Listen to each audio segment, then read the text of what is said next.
কাৰণ এই নিযুক্তিত MLA নাম জানিব নালাগে, মন্ত্ৰীৰ নাম জানিব নালাগে, মাত্ৰ নিজৰ সাবজেক্টৰ ওপৰত নলেজ থাকিব লাগে, মেথছৰ ওপৰত নলেজ থাকিব লাগে, সংস্কৃতৰ ওপৰত নলেজ থাকিব লাগে, হিন্দীৰ ওপৰত নলেজ থাকিব লাগে, জ্ঞানৰ ওপৰত মেৰিটৰ ওপৰত নিযুক্তি। আজি অসমত 1.5 লাখ যুৱক যুৱতী, সংখ্যাটো আমি 1.5 লাখ গৈ পোৱা নাই, মই 1.5 লাখ এইকাৰণে কৈছো যে 2 এদিনতে এডিআৰই নতুন নিযুক্তি হ'ব, 2 এদিনতে টেটৰ ৰিজাল্ট দিব, 2 এদিনতে মেডিকেল নিযুক্তি হ'ব। গতিকে অহা 2টা মাহত 1.5 লাখ হ'বলৈ বাকী থকা 20-25 হাজাৰো আমি পাৰ কৰি আমি আগুৱাই যাম।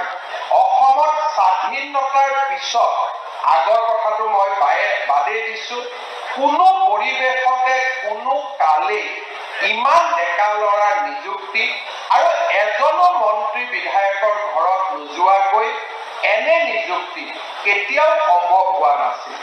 আৰু এই ধৰণৰ প্ৰক্ৰিয়া যদি আমাৰ ৰাজ্যখনত আমি বিচাৰো, আমাৰ ৰাজ্যখন যদি সকলো ক্ষেত্ৰতে আগুৱাই থকাটো বিচাৰো, আমি এনে এচাম নতুন প্ৰজন্মৰ আমি সৃষ্টি কৰিব লাগিব, যি নতুন প্ৰজন্মই অসমৰ উন্নয়নৰ বাবে, অসমৰ বিকাশৰ বাবে সমৰ্পণ কৰে।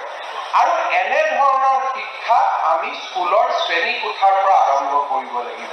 স্কুলৰ শ্ৰেণীকোঠাত যেতিয়া শিক্ষাই মানুহক নৈতিকতা শিকায়, কাৰণ এই নিযুক্তিত MLA নাম জানিব নালাগে, মন্ত্ৰীৰ নাম জানিব নালাগে, মাত্ৰ নিজৰ সাবজেক্টৰ ওপৰত নলেজ থাকিব লাগে, মেথছৰ ওপৰত নলেজ থাকিব লাগে, সংস্কৃতৰ ওপৰত নলেজ থাকিব লাগে, হিন্দীৰ ওপৰত নলেজ থাকিব লাগে, জ্ঞানৰ ওপৰত মেৰিটৰ ওপৰত নিযুক্তি।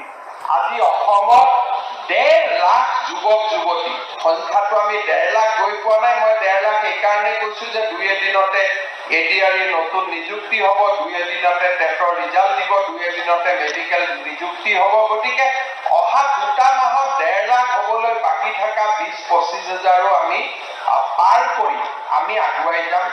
অসমত স্বাধীনতাৰ পিছত আগৰ কথাটো মই বাদেই দিছো, কোনো পৰিৱেশতে কোনো কালে ইমান ডেকা ল'ৰাৰ নিযুক্তি আৰু এজনো মন্ত্ৰী বিধায়কৰ ঘৰত নোযোৱাকৈ এনে নিযুক্তি কেতিয়াও সম্ভৱ হোৱা নাছিল। আৰু এই ধৰণৰ প্ৰক্ৰিয়া যদি আমাৰ ৰাজ্যখনত আমি বিচাৰো, আমাৰ ৰাজ্যখন যদি সকলো ক্ষেত্ৰতে আগুৱাই থকাটো বিচাৰো, আমি এনে এচাম নতুন প্ৰজন্মৰ আমি সৃষ্টি কৰিব লাগিব, যি নতুন প্ৰজন্মই অসমৰ উন্নয়নৰ বাবে, অসমৰ বিকাশৰ বাবে সমৰ্পণ কৰে। আৰু এনে ধৰণৰ শিক্ষা আমি স্কুলৰ শ্ৰেণীকোঠাৰ পৰা আৰম্ভ কৰিব লাগিব। স্কুলৰ শ্ৰেণীকোঠাত যেতিয়া শিক্ষাই মানুহক নৈতিকতা শিকায়,